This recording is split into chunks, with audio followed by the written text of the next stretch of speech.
রিক্সাওয়ালা ভ্যানওয়ালার পয়সা, ঘুষ নাই, ওর মধ্যে ঘুষ আছে। কিন্তু কিছু ভদ্রলোক আছে, বুড়া রিক্সাওয়ালা, এই বেটা এদিকে আয়। বুড়া মানুষ রিক্সা চালায়, সেই জন্য অপমান। ওই বেটা তোমার বাপের বয়সে, আপনি কইতে পারো না। এরপরে উঠলো রিক্সায়, 7 মাথা থেকে 14 মাথায় যাবে। ওখানে যায়া বললো যে ভাড়া কত, সে চাইলো 10 টাকা ভাড়া। আরে বেটা 10 টাকা ভাড়া, রেড বই দেখা। যখন রিক্সার ভাড়া দেয় তখন রেড বই দেখার প্রশ্ন ওঠে। আর যখন শাড়ি কিনতে যায় লেখা আছে ফিক্সড প্রাইস, ঢোকার সাথে সাথে একটা 7 আপ অথবা একটা কি ঠান্ডা মান্ডা কিছু একটা দিল, খাইয়া ঠান্ডা। শাড়ির দাম কত? শাড়ির দাম 13,593 টাকা 92 পয়সা। এইখানে রেট কত তার তালাশও করে না, বেশি কথা কইলে ভদ্রতার খেলাপ হবে। ওইটা ঠিক মতো আনতে পারে, কিন্তু রিক্সাওয়ালার মাথার ঘাম ফেলানো পয়সা নিয়ে তার সাথে ঝগড়া করে, তর্ক করে। এটা ঠিক নয়। সহজতে যে ইনকাম করে, রাসূলুল্লাহ বলছেন আল কাসিবু হাবিবুল্লাহ, নিজের হাতে যে কামাই করে সে আল্লাহর বন্ধু। মুমিন ব্যক্তির চোখের চাহনি ইবাদত। আপনি আমি যে দেখি, এই দেখাটাও ইবাদত। কি রকম? আল্লাহ যা দেখতে নিষেধ করেছেন তা যদি না দেখি। নবীজি বলেছেন কোন সন্তান যদি তার মা বাপের দিকে রহমতের নজরে, ভালোবাসার নজরে যদি তাকায়, আল্লাহ রাব্বুল আলামিন তার আমলনামায় একটি নফল হজের সওয়াব লিখে দেন। সাহাবীরা জিজ্ঞেস করলেন, ইয়া রাসূলুল্লাহ, যদি কোনো সন্তান তার মা বাপের দিকে দৈনিক 100 বার তাকায় তো কি হবে? আল্লাহর নবী বলেন, আল্লাহর নিয়ামতের ভান্ডারে কোনো অভাব নাই। কোন বান্দা যদি তার মা বাপের দিকে দৈনিক 100 বার তাকায়, আল্লাহ রাব্বুল আলামিন তার আমলনামায় 100টা কবুল নফল হজের সওয়াব দিয়ে দিবেন। তা আপনার আমার চোখের চাহনি ইবাদতের মধ্যে শামিল। আপনি ব্যবসা করবেন, এটা ইবাদত। ফজরের নামাজ পড়েন, দোকানে চলে যান, তারপরে দোকান বিসমিল্লাহ বলে দোকান খোলেন, বিসমিল্লাহ বলে দোকানে বসেন। এরপরে ওজনে কম দেবেন না, খাদ্যে ভেজাল দেবেন না, মিথ্যা কথা কবেন না। আপনি যে ব্যবসাটা করলেন, ওজনে কম দিলেন না, খাদ্যে ভেজাল দিলেন না, মিথ্যা কথা বললেন না, নামাজটা ঠিক মতো পড়লেন, আপনার হাসর হবে মান নবিয়্যিন ওয়াস সিদ্দিকিন ওয়াস শুহাদা ওয়াস সালিহিন। বুঝেন কথা? যারা নাকি সত্যবাদী ব্যবসায়ী, নবীজি বলেছেন তাদের হাসর হবে নবী, সিদ্দিক, শুহাদা, সালিহিনদের সাথে হাসর নসিব হয়ে যাবে। আল্লাহ আল্লাহ আল্লাহ আল্লাহ আল্লাহ, কি ব্যবসা আমরা করি! টেলিভিশনে দেখতে পেলাম আমরা কি খাই, কি খাচ্ছি। আহারে মুসলমান, রসগোল্লা বানায়। টেলিভিশনে দেখলাম রসগোল্লা বানাবার পদ্ধতি। রসগোল্লা বানাইতে ছানা লাগে, দুধ লাগে, দুধ হইলেই ছানা হয়, যত দুধ তত ছানা। এত ছানা, এত দুধ পাবে কই? এত পয়সা খরচ করার সময় নেই।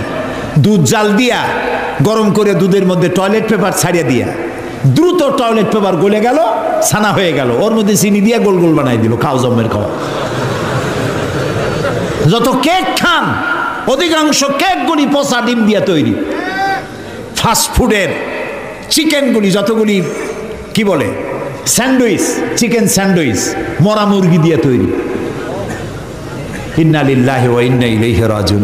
এরাও মুসলমান, এরাও মুসলমান। হসপিটালের খানাগুলি পচা ডিম দিয়ে তৈরি করা হচ্ছে, চানাচুরগুলি ট্রেনের পোড়া মোবাইল দিয়ে ভাজা হচ্ছে, নুডলসগুলি পচা আটার ময়দা দিয়ে তৈরি করা হচ্ছে। দেখছেন না এগুলি? আপনারা না আমি বানাই বলতেছি, দেখছেন কি না? ভেজাল খাইতে খাইতে বাংলাদেশের মুসলমানদের পেটে এমন হয়েছে যে পিওর জিনিস খাইলে কলেরা হবে। পেট গেছে ভেজাল প্রুফ হয়ে। নাউজুবিল্লাহি মিন যালিক। এরপরে এই ভেজাল বিক্রি করিয়া রাসূলুল্লাহ বলেছেন, যে ব্যক্তি খাদ্যদ্রব্যে ভেজাল দেয় সে আমার উম্মত নয়। এখন আপনি হজ করেন, তাহাজ্জুদ পড়ে কপালের চামড়া উঠায় ফেলেন, রাসূলুল্লাহ বলেছেন তুমি আমার উম্মত নও। আল্লাহরে ফাঁকি দেবেন, বেহেশত আপনার মামু বাড়ি। এত সহজ নয়। খাদ্যদ্রব্যে ভেজাল যারা দেয় তারা মানবতার দুশমন, তারা মুসলমান নামের কলঙ্ক। সুতরাং আল আবিদুন, ইবাদতকারী, আপনি খাদ্যদ্রব্যে ভেজাল দেবেন না, আপনি মিথ্যা কথা বলবেন না, বাংলাদেশে তৈরি করা কাপড় জাপানের সিল মারবেন না। আমার দেশের কাপড় কেনার মতো মানসিকতা আমার থাকতে হবে। আমার কাপড় আমার দেশে যেটা তৈরি হয় এটাই ভালো, এই মানসিকতা থাকতে হবে। খালি আমার সোনার বাংলা আমি তোমারে ভালোবাসি এইটুক বললেই হবে না, ভালোবাসার প্রমাণ দিতে হবে, ঠিক কিনা? মিথ্যা কথা কেন বলতেছেন? আবার লাভ করতেছে 200 টাকা 500 টাকা, বলতেছে আল্লাহর কসম 2 টাকাও লাভ করিনি, লাভ করছে 100 টাকা, 2 টাকা লাভ করেনি। এই ধরনের মিথ্যা কথা বলার দরকারটা কি? আপনি বলেন আমি ব্যবসায় লাভ করবো না, তা আমি চলবো কি করে? আপনি কত করতেছেন তা বলার দরকার নেই। আর অতি মুনাফাখুরি, এই যে রমজান মাসে জনমের মতো পেঁয়াজের দাম বাড়লো, আটার দাম বাড়লো, আরো কিসের দাম বাড়লো জনমের মতো। কেন এই দাম বাড়ে? এই জন্য দাম বাড়ে মুসলমানের এইগুলি আগের থেকে কিনে রাখে 2 মাস 3 মাস আগে, রোজাদারদের কষ্ট দেওয়ার জন্য। আরে রোজাদারের মুখের দুর্গন্ধ আল্লাহর কাছে মিস্ক এবং আম্বরের চাইতে পবিত্র। রোজাদারদের জন্য আল্লাহ তাআলা জান্নাতের একটা আলাদা গেট রেখেছেন, যার নাম রায়্যান। এখানে শুধু রোজাদারেরা প্রবেশ করবে। সব রোজাদার যখন ওই গেট দিয়ে প্রবেশ করবে, গেট বন্ধ হয়ে যাবে, আর কেউ ঢুকতে পারবে না। রোজাদারদের সাথে আল্লাহ স্পেশাল সাক্ষাৎ দিবেন, সুবহানাল্লাহ। সেই রোজাদার দিয়ে ব্যবসা করো। 2-3 মাস আগের থেকে রোজার আইটেমগুলি কিনে জমা করিয়া তারপরে রোজাদারদের উপরে ব্যবসা করো। তোমার ব্যবসা নিয়ে কোন জাহান্নামে থাকবে দেখবে। মুসলমান কপাল পোড়া, কি এর ইবাদত করে? সুতরাং আপনার ব্যবসা ইবাদত। আপনি জমিন চাষ করতে যাবেন, আপনি চাষি, আপনি উত্তম কাজ করছেন। আপনাকে কৃষক বলে কে ঘৃণা করবে? এই চাষের কাজ সর্বপ্রথম করেছেন আবুল বাশার হযরত আদম আলাইহিস সালাম, নিজ হাতে চাষ করেছেন। যারা হাদিয়া খায়, শুধুমাত্র হাদিয়া দিয়ে জীবন চালায়, কোনো কাজ কাম নাই, খালি হাদিয়ার উপরে নির্ভর আছে, এরকম একজন নবীর নাম শোনান আমারে, একজন নবীর নাম শোনান উম্মতের হাদিয়া দিয়ে জীবন চালাইছে। কোন? আমি আপনার কাছে শিখে যাই, একজন নবীও উম্মতের উপরে নির্ভরশীল ছিলেন না। হযরত ইদ্রিস আলাইহিস সালাম দর্জি ছিলেন। দর্জি বোঝেন কি? টেইলর, দর্জি ছিলেন। দাউদ আলাইহিস সালাম কর্মকার ছিলেন, লোহা গুলি দিয়ে অস্ত্র নির্মাণ করতেন, লোহা দিয়ে বিভিন্ন জিনিস তৈরি করতেন। এভাবে করে প্রত্যেক পয়গম্বরের কাজ ছিল। নবী করিম সাল্লাল্লাহু আলাইহি সাল্লাম ব্যবসা করেছেন। অনেক অফিসার আছেন, জোহরের নামাজের সময় ছুটি নিয়ে আসছেন, জোহরের নামাজ পড়লেন, ঠিক আছে পড়ুন জামাতে, সুন্নত পড়লো, নফল পড়লো, এরপরে বসে বসে তাসবিহ টিপতে থাকলেন, জায়েজ নাই। যেহেতু আপনি সরকারের একজন কর্মচারী, আপনি ফরজ এবং সুন্নত পড়ার এখতিয়ার আছে। নফল বাড়ি যেয়ে পড়েন, তাসবিহ বাড়ি যেয়ে পড়বেন। গভর্নমেন্টের নির্ধারিত সময় যে আপনি ইবাদতের মধ্যে, জিকির আজগারের মধ্যে নষ্ট করলেন, বেতন নেবেন, হালাল হবে না বেতন। এর নাম ইসলাম, বাস্তব ধর্মী ইসলাম। আপনার রুজি হালাল হতে হবে। সুতরাং আপনি চাষ করতে যাবেন, আপনি যতক্ষণ ময়দানে চাষ করতে থাকবেন, আপনার নামায় আমলে সব লেখা হইতেই থাকবে। সেটাও সর্বনাশ আমরা করছি। চাষ করতে গিয়ে সব জায়গায় মাথা ভালো থাকে, যেই না আইলের কাছে যায় তখন গরুর মাথা খারাপ হয় না লাঙ্গলের মাথা খারাপ হয় আল্লাহই জানে। আইলগুলোরে ঠেলিয়া একেবারে পলসিরাতের মতো চিকুন বানায় ফেলায়। আচ্ছা ভাই বলেন তো, মাটিকে আপনি খাইতে পারবেন? বরং মাটি আমাদের খাবে। চাওয়ার কোনো শেষ নাই, পাওয়ারও শেষ নাই, আরো চাই, আরো চাই, আরো চাই। আল্লাহর নবী বলেন, লাউ কানা লি ইবনি আদামা ওয়াদিম মিন যাহাবিন লাহাব্বা ইয়াকুনা লাহু সানিন। কোন বান্দাকে যদি একটি মাঠ ভরে স্বর্ণ দেওয়া হয়, সে বলবে আল্লাহ আমারে আরো একটা মাঠ ভরে যদি স্বর্ণ দেওয়া হতো। আল্লাহর নবী বলেন, ওয়ালা ইয়ামলাউ জাওফা ইবনু আদামা ইল্লা তুরাব। মানুষের পেট কবরের মাটি ছাড়া কোনো জিনিস দিয়ে ভরবে না। দেখছেন, এমপি হইলে কয় আহারে মন্ত্রী যদি হইতে পারতাম। একটা গাড়ির মালিক আহারে যদি আরো 8টা 10টা গাড়ি হইতো। একটা হোটেলের মালিক, আর যদি 5টা হইতো। ইবাদত মানে শুধু নামাজ রোজা না। আল্লাহ তাআলা বলছেন, মা খালাকতুল জিন্না ওয়াল ইনসা ইল্লা লিয়াবুদুন, ইবাদত ছাড়া তৈরি করি নেই। যদি নামাজ রোজা হজ যাকাতই শুধু ইবাদত হয়, তাহলে তো সব কাম কাজ ফালাইয়া মসজিদে বসে থাকা লাগবে। ইবাদতের ব্যাপক অর্থ রয়েছে, জানতে হবে, বুঝতে হবে ইবাদত কারে কয়। প্রিয় ভাই সব, সেই সত্যিকারের ইবাদত করতে হবে আমাদেরকে। জীবনের সব ক্ষেত্রে আল্লাহর হুকুম মানার নামই হলো ইবাদত। সুবহানাল্লাহ কর। জীবনের সকল ক্ষেত্রে আল্লাহর হুকুম মাফিক জীবন পরিচালনা করার নাম ইবাদত। খাওয়ায়, পড়ায়, ওঠায়, বসায়, চলায়, রাজনীতি, অর্থনীতি, ইলেকশন, ভোট, নির্বাচন, সবটা ইসলাম ইসলাম। যারা ধর্মনিরপেক্ষ তারা কয় ধর্ম আর রাজনীতি আলাদা। কে তোমারে কইল ধর্ম আর রাজনীতি আলাদা? তুমি কে না এই ফতোয়া দিতে? তুমি কে? ধর্ম আর রাজনীতি যদি আলাদা হয়, তাহলে দাউদ আলাইহিস সালামকে কি বলবেন আপনি? সুলাইমান আলাইহিস সালামকে কি বলবেন? সুলাইমান আলাইহিস সালাম সারা দুনিয়ার রাষ্ট্রপ্রধান ছিলেন না? বানায় কইলাম না, কোরআন শরীফে আছে, সারা দুনিয়ার রাষ্ট্রপ্রধান ছিলেন। কেডা কথা কয়? দাউদ আলাইহিস সালাম রাষ্ট্রপ্রধান ছিলেন, মুসা আলাইহিস সালাম রাষ্ট্রপ্রধান ছিলেন, ইউসুফ আলাইহিস সালাম প্রথমে মন্ত্রী ছিলেন, তারপরে রাষ্ট্রপ্রধান ছিলেন। মুহাম্মদুর রাসূলুল্লাহ সাল্লাল্লাহু আলাইহি ওয়াসাল্লাম 12.5 লক্ষ বর্গমাইল এলাকার প্রেসিডেন্ট ছিলেন, রাষ্ট্রপতি ছিলেন। ধর্ম আর রাজনীতি যারা আলাদা বলে তারা মুসলমান নয়, মুসলমান নয়, মুনাফিক, মুনাফিক, মুনাফিক।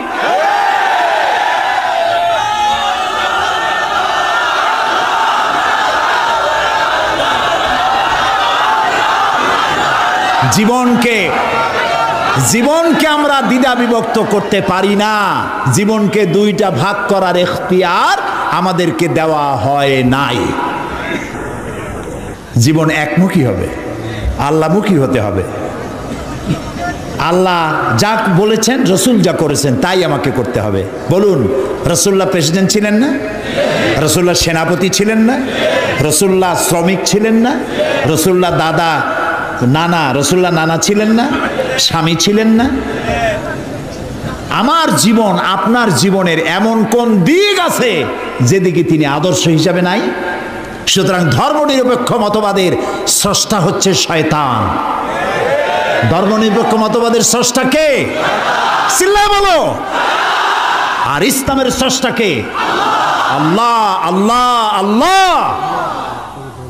এই জন্য একজন মুসলমান কোন অবস্থাতে ধর্মনিরপেক্ষ হতে পারে না। আমি মুসলমান, আমাকে ধর্মের পক্ষে থাকতে হবে।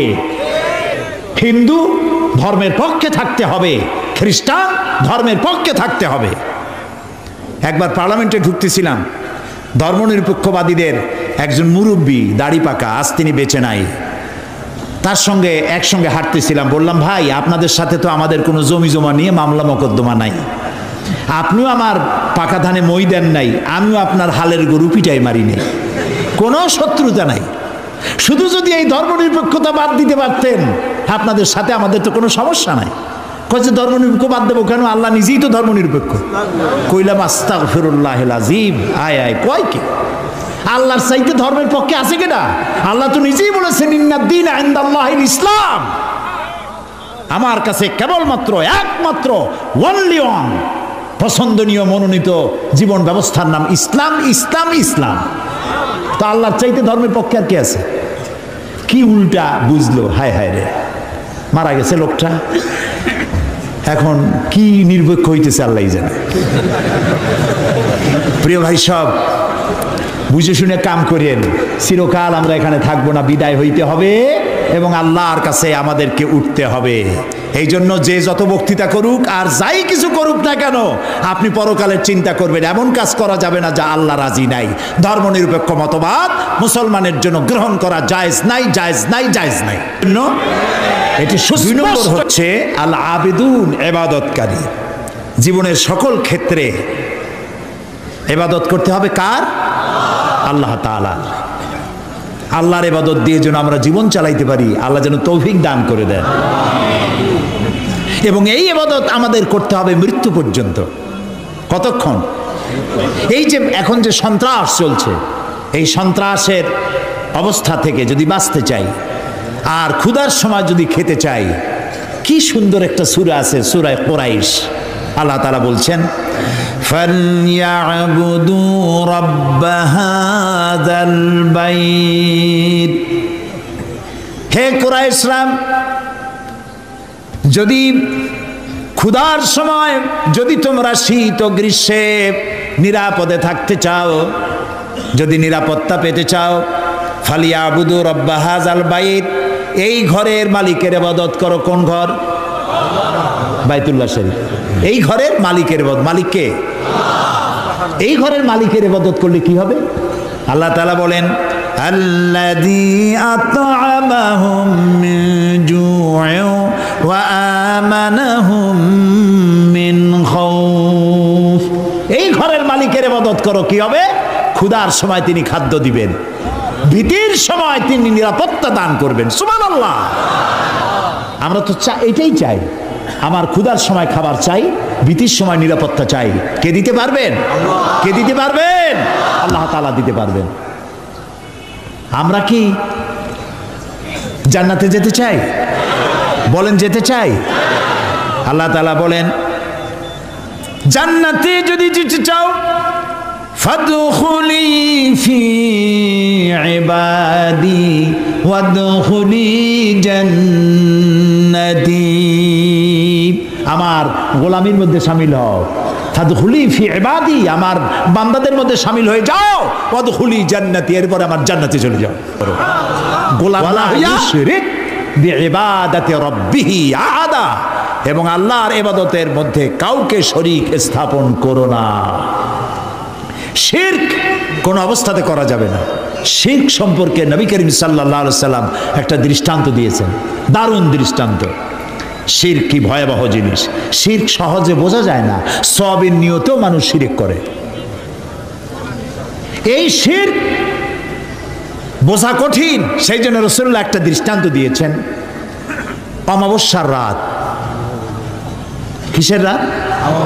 অমাবস্যার রাতে কালো পাথরের উপর থেকে কালো পিঁপড়া যদি যায়, চিন্তা করেছেন কথা?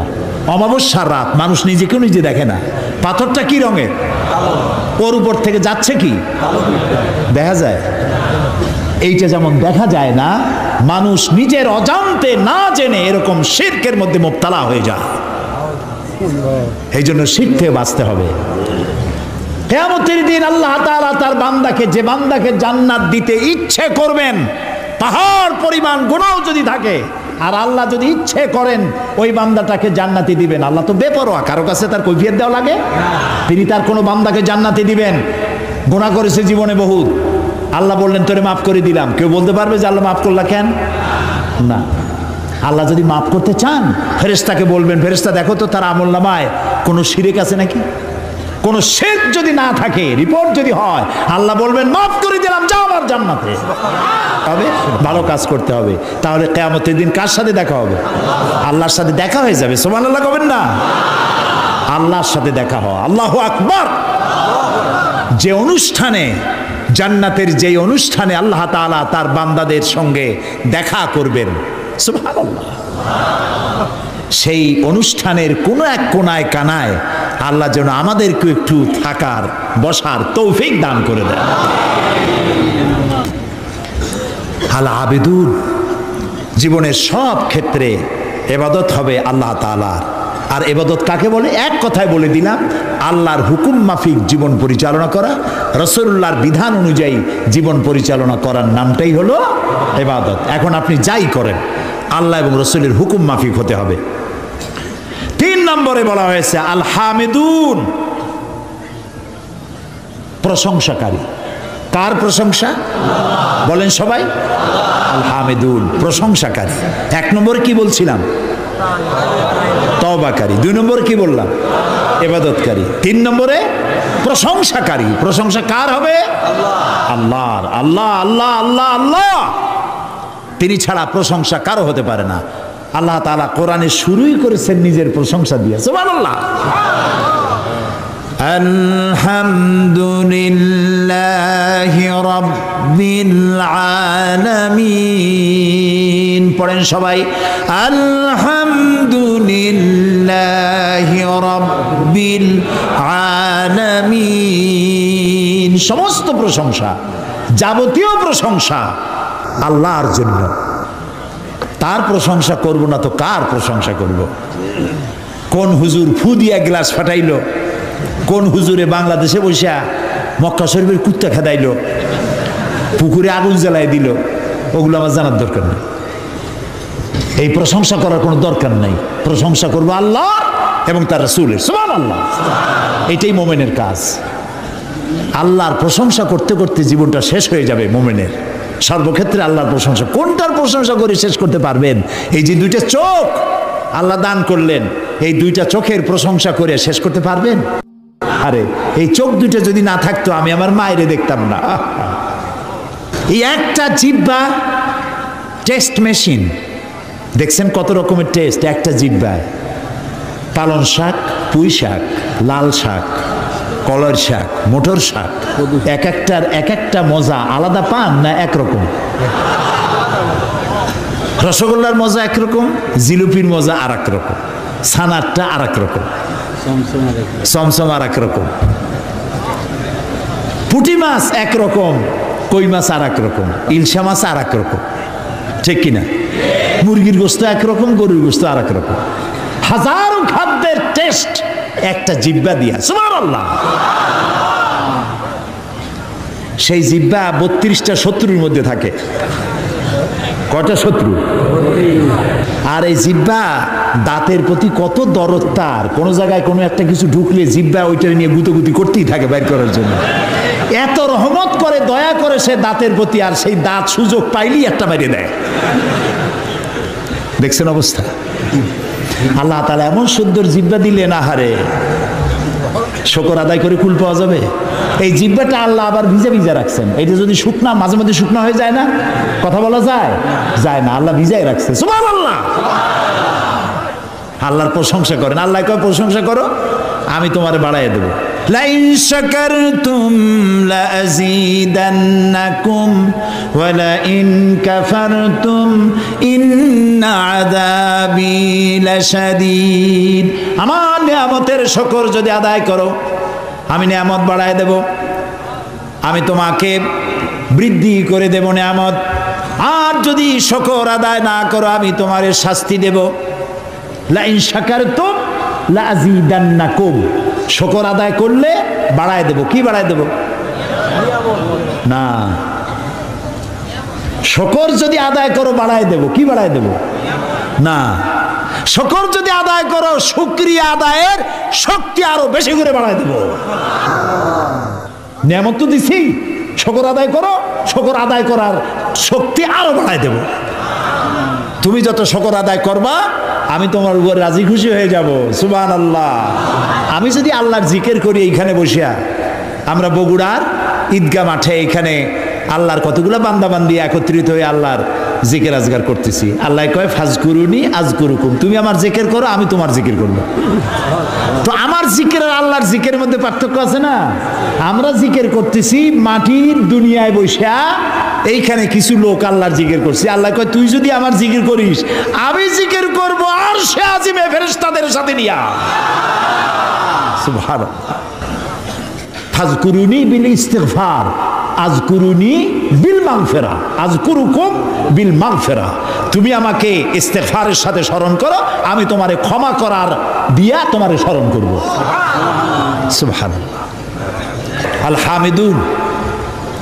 আল্লাহর প্রশংসা করিয়া, আল্লাহর যদি প্রশংসা করি তাহলে আল্লাহর লাভ আছে কিছু? না, আল্লাহর লাভ নাই। কারণ আল্লাহর লাভ হইতো যে আমরা যত প্রশংসা করব আল্লাহর পজিশন তত বাড়তে থাকবে। এরকম হবে নাকি? আল্লাহর মর্যাদা যে ডিগ্রিতে আছে, আপনি আমি সারা পৃথিবীর মানুষ আল্লাহর জিকের ফেকের হামদ করে আল্লাহর ওই পজিশন থেকে 1 ডিগ্রি উপরে উঠাইতে পারবো না। আর সারা পৃথিবীর মানুষ যদি আল্লাহকে অস্বীকার করে, শুকরিয়া প্রশংসা যদি না করে, যে পজিশনে তিনি আছেন তার থেকে 1 ডিগ্রি নিচেও নামবে না। তাহলে এই শুকর আদায় করায়, প্রশংসা করায়, তাসবিহ পড়ায় আল্লাহর কোনো লাভ নাই। লাভ কার? বলেন আমার, বলেন আমার লাভ। আমি যত শুকর করব, জিকির করব, আল্লাহ তত আমার মর্যাদা বাড়াই দিবেন। সুবহানাল্লাহ, সুবহানাল্লাহ। এই জন্য প্রশংসা হবে কেবলমাত্র কার? আল্লাহ তাআলার প্রশংসা করতে হবে। সুবহানাল্লাহ। এই যে গাছপালা দেখতে পান চতুর্দিকে, এই গাছগুলি কার জিকির করে? বাতাস তার শনশন রবে, পাখিগুলি তার কলকাকলিতে, নদীগুলি তার কুলুকুলু নাদে, গাছের পাতাগুলি তার মর্মর রবে। যত ধরনের শব্দ আমরা শুনতে পাই, সমস্ত শব্দগুলি কোনো শব্দ নয়, ওর থেকে তারা আল্লাহর তাসবিহ পড়ে। সুবহানাল্লাহ, আল্লাহু আকবার, আলহামদুলিল্লাহ তাসবিহ তারা পড়তে থাকে। ওয়ালাকিন লা তাফকাহুনা তাসবিহাহুম, ওদের তাসবিহ তোমরা বুঝতে পারো না। ওরা সব সময় সবাই আমার জিকির করছে, তাসবিহ পড়ছে। আল হামিদুন, সুতরাং তুমি আমার প্রশংসা করো, শুকরিয়া আদায় করো, তাহলে আমি তোমার নিয়ামত বাড়ায় দেব। প্রিয় ভাই সব, আল্লাহর এই নিয়ামতের শুকর আমরা যেন জীবনের সব ক্ষেত্রে করতে পারি, এ তৌফিক যেন আল্লাহ আমাদেরকে দান করে দেন। আমরা বলি আমিন। মুমিন ব্যক্তিদের জন্য 8টা কোয়ালিটি থাকতে হবে। 8টি কোয়ালিটি হলেই পরিপূর্ণ মুমিন হবে। কয়টা কোয়ালিটি? আজকে আমি 3টা কোয়ালিটির কথা আপনাদের সামনে বললাম, বাকি কোয়ালিটিগুলির কথা আগামীকাল বলবো ইনশাআল্লাহ। এবং কালকে ইশার নামাজের পরেই আমি শুরু করব ইনশাআল্লাহ, যাতে করে একটু বেশি সময় নিয়ে আমরা এই কোয়ালিটিগুলি শুনতে পারি। আল্লাহ যেন তৌফিক দেন, বলি আমিন। এখন মোনাজাত হবে, দাঁড়ানো ভাইরা বসেন, যত লোক দাঁড়ানো আছেন সব যার যার জায়গায় বসে পড়েন, মোনাজাতে অংশ নেন, কেউ দাঁড়িয়ে থাকবেন না, সবাই বসে। মাহফিলের মাঝখানে, মাহফিলের পাশে দাঁড়ানো ভাইদের বসতে বলছি, হাঁটতে বলি নেই। আর মোনাজাতের কথা শুনে যদি কেউ হাঁটে, তাকে চিন্তা করা দরকার আল্লাহর ফেরেশতাদের ক্যামেরায় আপনার ছবি কিভাবে উঠবে। জি, শুনতেছেন আমার কথা? মোনাজাতের কথা শুনে যদি উল্টা কেউ হাঁটে, আল্লাহর ফেরেশতাদের ক্যামেরায় তার ছবিটা উঠবে কিভাবে? মোনাজাতকে বর্জন করে আবার টার্ন করছেন। আল্লাহ রক্ষা করুন সকলকে, আমরা বলি আমিন। মোনাজাত কার কাছে? আল্লাহর কাছে। আমি বড় জোর 1-1.5 ঘন্টা কথা বলবো, এর বেশি নয়। সেই জন্য আপনার স্ত্রী, আপনার মেয়ে, আপনার বোন, আপনার মা, সকলে আপনাদের মেয়েদেরকে এখানে পৌঁছায় দিবেন। একটা মা যদি ভালো হয়, একটা সংসার ভালো হয়ে যায়, ঠিক না ভাই?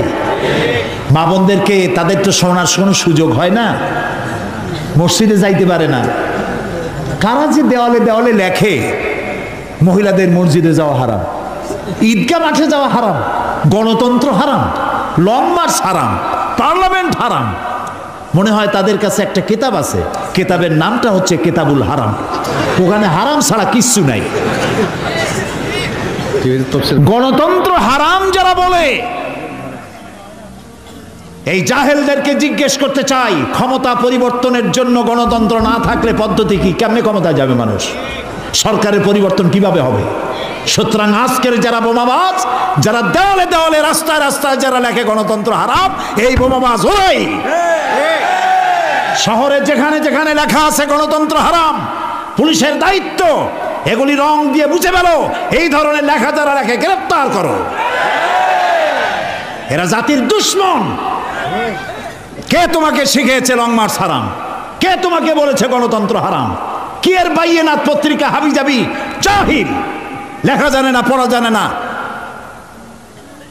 হাবিজাবি রাস্তায় সব জায়গায় লিখে গেছে তাহাজ্জুদের নামাজ জামাতে পড়া হারাম, মেয়ে লোকের ঈদের জামাতে যাওয়া হারাম। আরে বেটা, রাসূলুল্লাহ সাল্লাল্লাহু আলাইহি ওয়াসাল্লাম ঈদের দিন মেয়ে লোকদেরকে ডেকে ডেকে ঈদের ময়দানে নিয়ে যেতেন। মহিলাদের যে অধিকার ইসলাম দিয়েছে, তোমাদের মতো জাহিলরা মেয়েদেরকে সে অধিকার থেকে বঞ্চিত করেছে। সুতরাং সতর্ক হতে হবে। দেওয়ালে কারা লেখে, রাতের বেলায় দেখতে হবে কারা লিখতে আসে, গ্রেফতার করো, পিটাইয়া হাত ভেঙে দাও। এ দায়িত্ব আপনাদের না পুলিশের, আপনারা আবার হাত বাঁধতে যান না।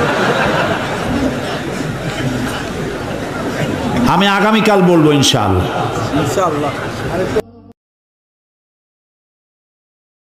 হযরতে সাদ তখন বললেন, তাহলে তোমরা সবাই আমার পেছনে পেছনে এই দরিয়ার ভিতরে ঝাঁপিয়ে পড়ো, আর আমার সঙ্গে সবাই উচ্চারণ করো, নাস্তাঈনু বিল্লাহি ওয়া নাতাওয়াক্কালু আলাইহি হাসবুনাল্লাহু নি'মাল ওয়াকিল নি'মাল মাওলা ওয়া নি'মান নাসীর। ইতিহাস লিখতেছি ৬০,০০০ সৈন্য তাদের অশ্ব নিয়ে, তাদের উষ্ট্র নিয়ে, তাদের মালপত্র নিয়ে, জাহাজের সামান নিয়ে শ্রাবণের খরস্রোতা নদী, উত্তাল তরঙ্গমালায় ভরা নদীর উপর থেকে এই সাহাবীরা পাড়ি দিয়ে ওপার চলে গেলেন।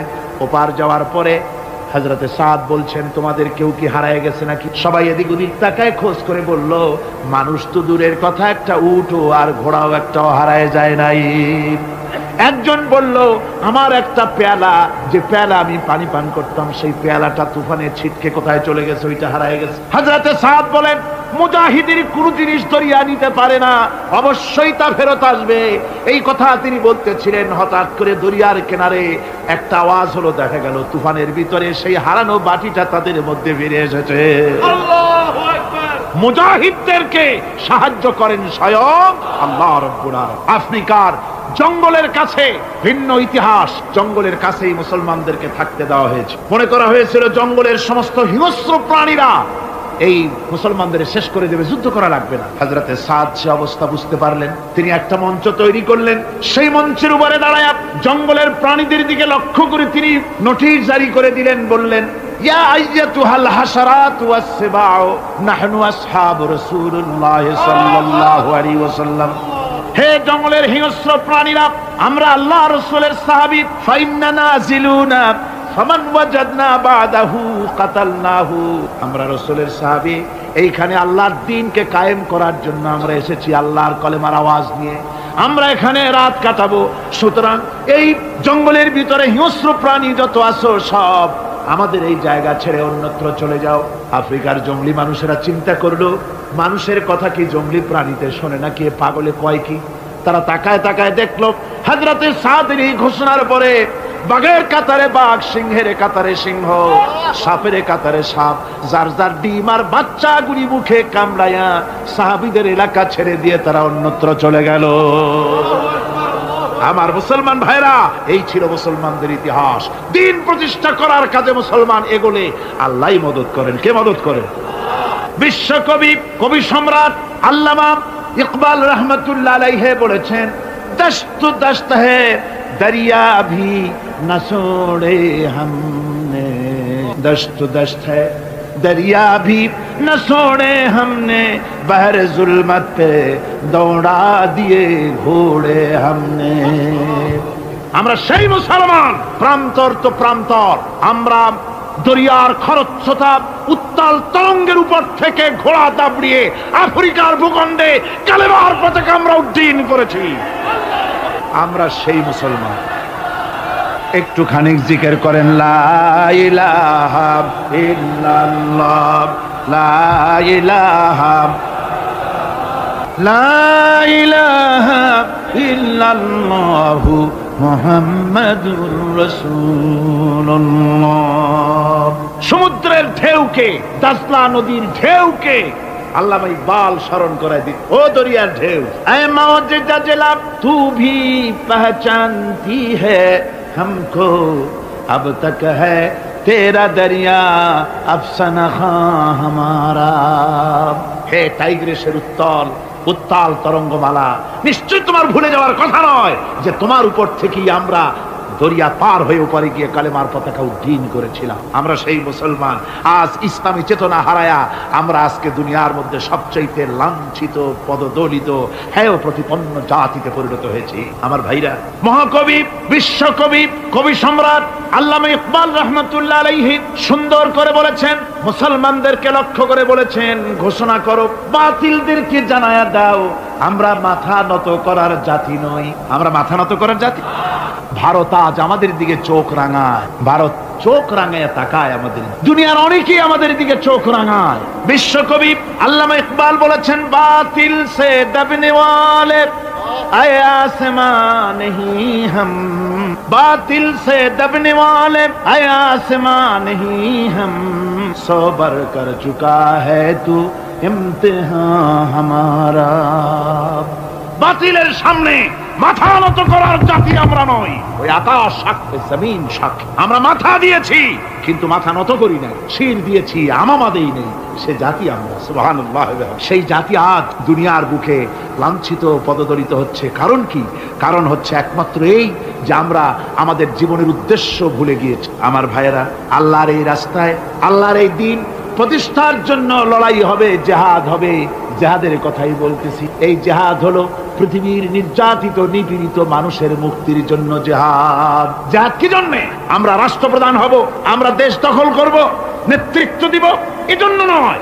আমরা জিহাদ করব মানুষকে মানুষের তৈরি করা মতবাদ নির্যাতন থেকে জুলম থেকে অত্যাচার থেকে মানুষকে বাঁচাবার জন্য মানবতা নিগৃহীত নির্যাতিত মানবতার মুখে মুক্তির হাসি ফোটাবার জন্য আমরা করব লড়াই সেই লড়াইয়ে এগিয়ে আসতে হবে তরুণদেরকে কাদেরকে জোরে বলতে হবে কাদেরকে তরুণদের আসতে হবে যুবকদের আসতে হবে আমার আনন্দে বুক ভরে যায় যখন দেখি মাহফিলে আজকে তো এই মাহফিল কোরআনে কারীমের কথা এই ভূখণ্ডে আল্লাহ বলার তৌফিক দিয়েছেন 35টি বছর পার হয়ে গেছে জীবনের 35টি বছর কোরআনে কারীমের সামান্য একটু খেদমত করার তৌফিক আল্লাহ পাক দান করেছে যখন এই কাজ প্রথম শুরু করি তখন দেখেছি মাহফিলে যারা আসে তাদের 95% দাড়ি পাকা বুড়া মানুষ কিন্তু দিন যত যেতে লাগলো 71 পার হয়ে গেল 72 73 74 এলো আস্তে আস্তে দেখা গেল চিত্র উল্টে গেল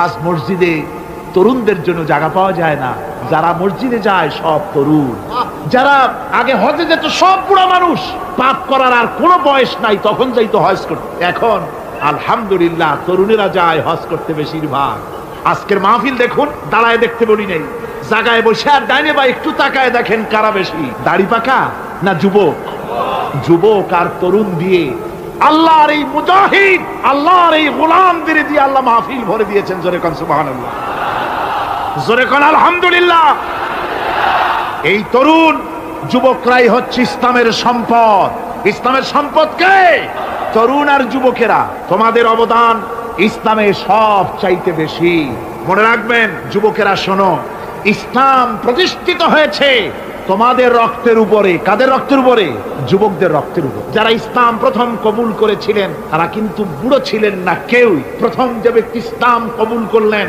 হযরতে সাইয়্যিদুনা আবু বকর সিদ্দিক রাদিয়াল্লাহু তাআলা আনহু বয়স ছিল 37 বছর 37 বছর বয়সে দাঁত পড়িয়া খুনখুনা বুড়া হয়ে গেছিল নাকি হযরত ওমর ইসলাম যখন কবুল করেন তখন তিনি ছিলেন 26 বছরের টকবকে যুবক যৌবনের রক্ত পা এবং মাথা পর্যন্ত শিরায় উপশিরায় ধাবমান এই যুবক হযরত ওমর 26 বছর বয়সের সময় ইসলাম কবুল করেন হযরত আব্দুর রহমান বিন আউফ যখন ইসলাম কবুল করেন বয়স ছিল মাত্র 17 বছর হযরত আলী যখন ইসলাম কবুল করেন তখন বয়স ছিল মাত্র 8.5 বছর তোমাদের মতো তরুণেরা যুবকেরাই সর্বপ্রথম কলেমার পতাকা ধারণ করে রাসূলকে সাহায্য করেছিল সুবহানাল্লাহ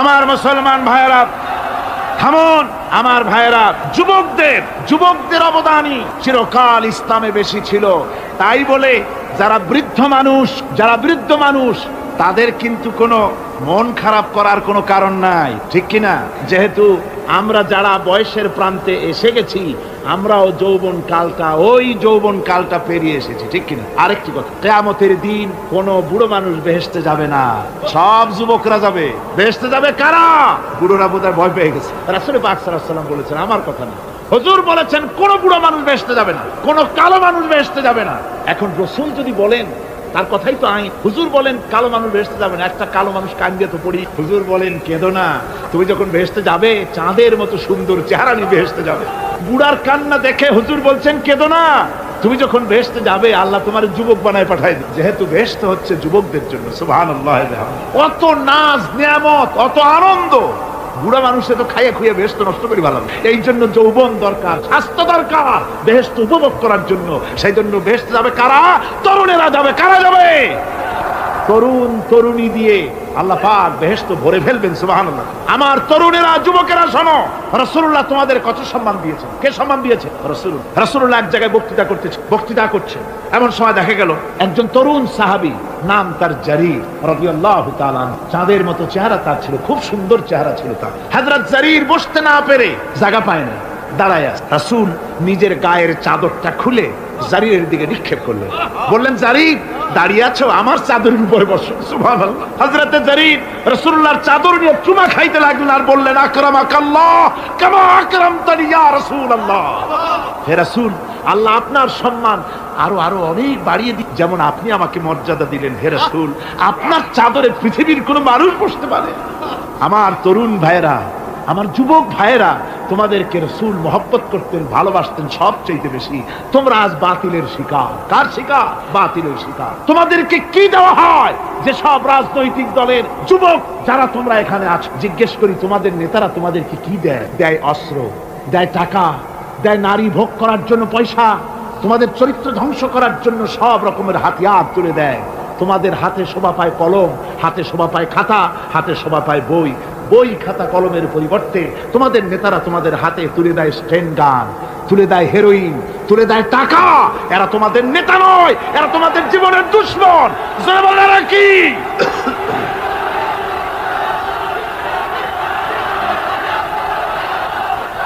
আমার যুবক ভাইয়েরা, আমার কলেজ ইউনিভার্সিটির ছাত্র ভাইয়েরা, একটুখানি মাথা খাটায় চিন্তা করো। তোমার নেতারা যারা ঢাকা থেকে আসে বা এখানে বাস করে, ওই নেতারা যখন রাজনৈতিক প্রোগ্রাম করতে আসে, তখন কি একবারের জন্য তোমাদেরকে বলে, ও ছেলেরা তোমরা কি নামাজ ঠিক মতো পড়ো কিনা? বলে? এই যে রোজা আসতেছে, খবরদার বাবারা তোমরা রোজা রেখো, এরকম কথা বলে নাকি? তোমার ওস্তাদদের সম্মান করো, এ কথা বলে নাকি? বরং টাকা দেয়, পয়সা দেয়, যে শিক্ষক তোমার মতের উল্টা করবে, ঠ্যাঙ্গাইয়া জনমের মতো টাইট করে দিবা। ঠিক কিনা? তোমার নেতারা কি কোনোদিন বলে নাকি, ও আমার সংগঠনের ছেলেরা মা বাপের খেদমত করবে, মা বাপের সম্মান করবে, খবরদার মা বাপের সঙ্গে বেয়াদবি করবে না, সন্ত্রাস করবে না, অস্ত্রবাজি করবে না, মানুষকে কষ্ট দিবে না, এমন কোনো কথা বলে না? আমার যুবকেরা শোনো, ওরা টাকা দিয়ে, অস্ত্র দিয়ে, পয়সা দিয়ে, মদ দিয়ে, ওরা নিজেদের ক্ষমতা টিকায় রাখার জন্য তোমাদেরকে লাঠির মতো ব্যবহার করে। সুতরাং আজকের তরুণদেরকে বুঝতে হবে, তরুণেরা ভালো করে বোঝো, তোমরা রাসূলের সৈনিক, তোমাদের পক্ষে সম্ভব। আমি বুঝতে পেরেছি কথা যেহেতু তরুণদের, আর তরুণদের জনসমুদ্র, কাজী জনসমুদ্রের মধ্যে উত্তাল ঢেউ তো সৃষ্টি হবেই, স্বাভাবিক। কিন্তু সেই স্বাভাবিকতার সুযোগ নিয়ে দাঁড়ায় বিশৃঙ্খলার সৃষ্টি করবেন না। আমার ভাইরা, আমরা ইসলাম আমাদের আদব শিক্ষা দেয়। কি শিক্ষা দেয়? আদব। শুধুমাত্র কোন লোক পেশাব পায়খানার কথা বললে তাকে রাস্তা ছেড়ে দেবেন, যেতে বলবেন, তা না হলে তো আপনাদেরই অসুবিধা হবে। কথা বুঝতে পেরেছেন? বাকি কেউ উঠবেন না, দাঁড়াবেন না। এত বড় বেহেশতি মাহফিল জীবনে আরেকবার পাবো, কোন নিশ্চয়তা আছে? আপনি আমাকে বলেন, আল্লাহর আকাশের নিচে, জমিনের উপরে এর থেকে শ্রেষ্ঠ কোন মাহফিল আছে নাকি? কারণ এ মাহফিল কোরআনের মাহফিল। কিসের মাহফিল? এর থেকে শ্রেষ্ঠ মাহফিল আল্লাহর আকাশের নিচে জমিনের উপরে হতে পারে না। সুতরাং বেয়াদবি কেউ করবে না। তরুণেরা, যুবকেরা, তোমাদের এগিয়ে আসতে হবে। নির্যাতিত মানবতার পাশে তোমাদেরকে দাঁড়াতে হবে। আজ শ্রমিকরা তাদের ন্যায্য পাওনা পাচ্ছে না, কৃষক তাদের উৎপাদনের মূল্য পাচ্ছে না, নারী তার সতীত্বের গ্যারান্টি পাচ্ছে না। মানুষেরা আজ নির্যাতিত, নিপীড়িত। সারা পৃথিবীতে Bosnia, Algeria, Somalia, Palestine, Kashmir, Burma, Philippines, Bharat, পৃথিবীর সর্বত্র নির্যাতিত মুসলমানদেরকে বাঁচাবার জন্য আমার খালিদ বিন ওলীদের উত্তরসূরিরা, সালাউদ্দিন আইয়ুবী, জামালউদ্দিন আফগানি, হযরত আলীর উত্তরসূরি, আজকের মাহফিলের যুবক আর তরুণরা, তোমরা কি রক্ত দিতে পারবে?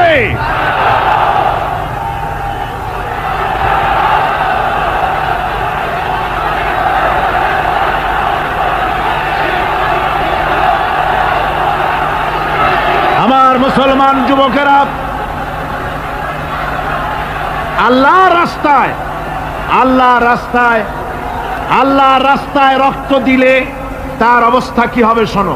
আল্লাহ রাব্বুল আলামিন বলেছেন, ওয়ালা তাকুলু লিমান ইউকতালু ফি সাবিলিল্লাহি আমওয়াত বাল আহইয়াউ ওয়ালাকিন লা তাশউরুন। আল্লাহ রাব্বুল আলামিন বলেন, আমার রাস্তায় যারা নিহত হয়েছে, আমার রাস্তায় যারা জীবন দিল, ওরা মরে গেছে এই কথা তোমরা বলো না, ওরা জিন্দা। ওরা কি? আমার রাস্তায় আমার দিন প্রতিষ্ঠার জন্য, মানবতার মুখে হাসি ফুটাবার জন্য, নির্যাতিত মানবতার গোলামীর জিনজির থেকে তাদেরকে বাঁচাবার জন্য সংগ্রাম করতে গিয়ে যারা জীবন দিল, ওরা মরে নাই, ওরা জিন্দা। ওরা কি? আল্লাহ বলেন, আল্লাহ পাক বলেন, ওরা জিন্দা তোমরা জানো না? আমার কাছ থেকে তারা রিজেক্ট প্রাপ্ত হয়। যারা শহীদ হয়, শাহাদাতের কথা শুনে যাদের ভয় লাগে, অস্ত্রের খোঁচা খায়া, গুলি খায়া, বায়োনেট খায়া, ড্যাগারের গুতা খায়া মরা, জানি কত যন্ত্রণা। নবীজি বলতেছেন, আন আবি হুরায়রা রাদিয়াল্লাহু তাআলা আনহু আন্না রাসূলুল্লাহ সাল্লাল্লাহু আলাইহি ওয়াসাল্লাম মা ইয়াজিদুশ শাহীদু মিন মাসসিল কাতল কামা ইয়াজিদু আহাদুকুম মিন মাসসিল কারছা। তিরমিজি, নাসাই। আল্লাহ নবী বলেছেন, হযরত আবু হুরায়রা হাদিসটি বর্ণনা করেছেন, নবীজি বলেছেন, শাহাদাতের মওত হলো তোমাদের কেউ যদি আরেকজনকে একটা চিমটি কাটে, ওই চিমটি কাটায় যতটুকু যন্ত্রণা, শাহাদাতের মওতের চাইতে বেশি কিছু যন্ত্রণা নয়। শাহাদাতের মওতটা হচ্ছে একটা সেতু। এটা কি সেতু? এটা ব্রিজ। এপারে দুনিয়া, ওপারে আল্লাহ। সুবহানাল্লাহ ওয়া বিহামদি। মরার সাথে সাথে দিদার ইলাহি নসিব হয়ে যাবে। সুবহানাল্লাহ। সাহাবায়ে কেরাম, আপনি চিন্তা করেন, তাদের মা, বাবা, বিবি, বাল বাচ্চা, সন্তান সবকিছুকে ফেলে রেখে আল্লাহর দ্বীনের জন্য রক্ত দিতে পেরেছেন। কি কারণে? জীবনকে তাদের কাছে তুচ্ছ মনে হয়েছে। এই জীবন জীবন নয়। ওই জীবনই তো সবচেয়ে সেরা জীবন, যে জীবনে আমার মাওলা আমার উপরে খুশি হয়ে যাবে, সুবহানাল্লাহ, আমার মাবুদ আমার উপরে খুশি হয়ে যাবে। ওইটা হচ্ছে সবচেয়ে নিয়ামতের মওত। এই জন্য রাসূল সাল্লাল্লাহু আলাইহি ওয়াসাল্লাম বলেছেন, কেউ যদি শাহাদাতের তামান্না করে দিল থেকে, সে যদি তার বিছানায়ও মরে, আল্লাহ পাক ওটাকে শাহাদাত হিসেবে ধরে নেবে। হযরত ওমর রাদিয়াল্লাহু তাআলা আনহু দোয়া করতেন, আল্লাহুম্মা রযুকনি শাহাদাতান ফি সাবিলিক ওয়াজআল মাউতি ফি বালাদি রাসূলিক। আয় আল্লাহ, তুমি দয়া করে মেহেরবানি করে আমাকে শাহাদাতের পেয়ালা পান করাও। শাহাদাতের মওত সবচেয়ে নিয়ামতের মওত। কিয়ামতের দিন এই শহীদ তার আত্মীয় স্বজনের ব্যাপারে 70 জন লোকের ব্যাপারে আল্লাহর কাছে সুপারিশ করার মতো পাওয়ার লাভ করবে শহীদ। ভাইরা, এই শাহাদাত নসিব হওয়ার জন্য তামান্না আমাদের দিলের মধ্যে থাকা উচিত। আল্লাহর দ্বীন প্রতিষ্ঠার জন্য প্রয়োজনে আমরা জান দিব, মাল দিব। পারবো না? পারবো কিনা? আমার ভাইরা, আব্দুল উজ্জা মক্কা শরীফে বাড়ি, 20 বছরের যুবক, কলিজার মধ্যে সবসময় চায়, এতিম মানুষ, বাপ মারা গেছে, একেবারে ছোট অবস্থা, খুব গরিব। চাচা তাকে বড় করেছে, চাচা তাকে ঘর দিয়েছে, বাড়ি দিয়েছে। বুখারীর হাদিস, বুখারী শরীফে, বাড়ি, ঘর, জায়গা, জমি, সোনা দানা, টাকা পয়সা, উট ঘোড়া সব দিয়েছে, প্রতিষ্ঠিত করে দিয়েছে। কিন্তু আব্দুল উজ্জা শান্তি পায় না। রাসূল পাক সাল্লাল্লাহু আলাইহি ওয়াসাল্লাম দ্বীনের দাওয়াত দিচ্ছেন, মন চায় তাওহীদের এই সূরা সেও পান করে, কিন্তু চাচার ভয়তে পারে না। মনটা চাচ্ছে, আহা, চাচা যদি ইসলাম কবুল করতো তাহলে আমার জন্য ব্যাপারটা সহজ হয়ে যেত। এভাবে চিন্তা করতেছে। হঠাৎ একদিন রাসূল পাক সাল্লাল্লাহু আলাইহি ওয়াসাল্লাম হিজরত করলেন। এরপরে আব্দুল উজ্জার ধৈর্যের বাঁধ ভেঙে গেল। আব্দুল উজ্জা গিয়ে বলছে, চাচা, মুহাম্মদ সাল্লাল্লাহু আলাইহি ওয়াসাল্লামের নাম তো নিশ্চয়ই শুনেছেন। বলে, হ্যাঁ শুনেছি। তিনি যে ইসলামের দাওয়াত দেন, ওটা আপনার কাছে কেমন লাগে? তার মানে বলছে যে, আমার কাছে তো খুব ভালো লাগে। চাচা, ইসলাম কি কবুল করবেন? এই অগণিত মূর্তির সামনে মাথা নত করে আমাদের কোনো লাভ নাই। ওই মূর্তিগুলি আমাদের কোনো সাহায্য করতে পারে না।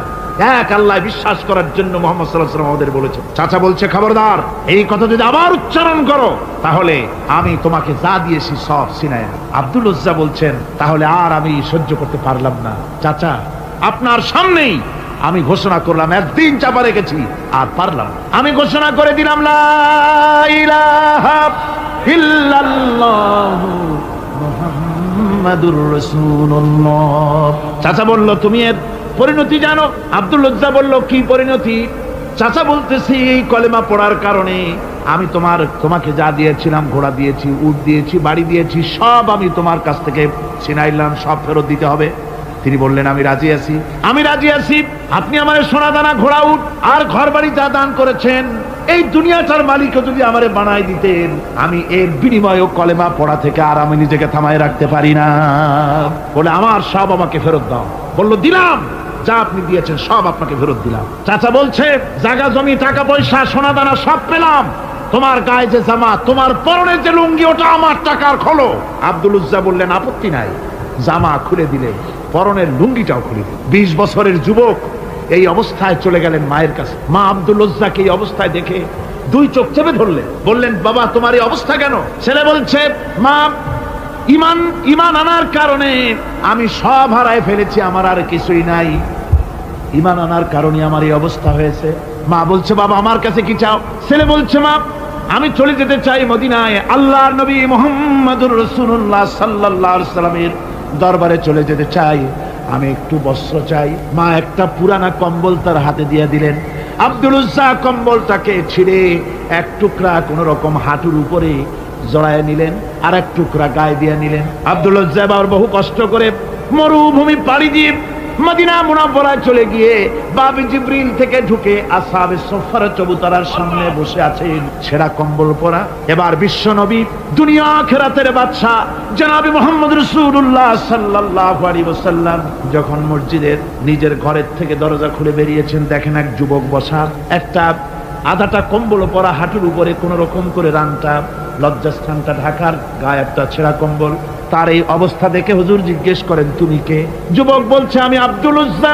ইসলাম কবুল করার জন্য আমার সব ছিল, আমি কম ধনী ছিলাম না, আমার চাচা সব নিয়ে গেছে, সিনায় রেখেছে, আমার লুঙ্গিটাও দেয় নাই। ঘটনার সব তিনি খুলে খুলে বললেন। হুজুর বললেন তোমার নাম আব্দুল উজ্জা নয়, তোমার নাম আব্দুল্লাহ। আব্দুল্লাহ জুলবাজাদাইন তার নাম। হযরত আব্দুল্লাহ জুলবাজাদাইন কি রাসূলুল্লাহ দিয়া দিলেন, আসহাবে সুফফাদের সাথে মিলাই দিলেন, এখানে থাকো, খাবার আসতে পরে খাবে। তাদের সব সময় খাবার থাকতো না। আসহাবে সুফফায় তারা থাকতেন যাদের ঘর নাই, বাড়ি নাই, থাকার